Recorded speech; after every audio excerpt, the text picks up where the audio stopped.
Magandang hapon! Kumusta po? Narito po ulit ang update natin para sa lagay ng ating panahon. Ngayong hapon po ng November 19, 2024 na kung saan sa ngayon po ay wala na tayong binabantayan na banta ng sama ng panahon sa loob at labas ng ating area of responsibility na maaari na makaapekto dito sa ating bansa for the next 3 to 5 days. Malayo na po si Bagyong Pepito.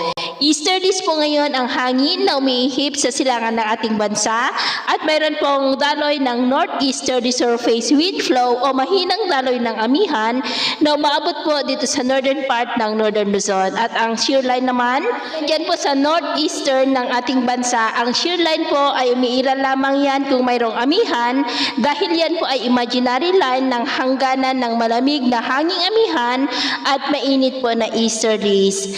At sa atin pong wind map forecast ay maliban sa inaasahan na paglakas ng malamig na bugso ng amihan, sa susunod po ng mga araw ay wala namang namamataan rito na malakas na sirkulasyon na maaaring maging bagyo na tatawid sa ating bansa for the next 5 to 7 days o hanggang sa matapos ang buwan na ito ay storm free po tayo. Pero posibleng sa huling mga araw ng Nobyembre hanggang sa unang linggo ng Disyembre ay posible ulit ang pamumuo ng mga weather disturbances sa silangan ng ating bansa at ang development ng mayan ang ating babantayan. At ito nga yung pinapakita ng forecast model natin pong ginagamit hanggang po sa susunod na 2 linggo. At sa lagay ng ating panahon, ngayong hapon po ay generally fair weather pa rin sa malaking bahagi ng ating bansa pero may tsansa pa rin ng cloudy skies with isolated light to moderate rain sa ilang bahagi ng Cagayan Valley, Cordillera, maging sa may Batanes at Babuyan Islands, Quezon, Palawan, Calapan,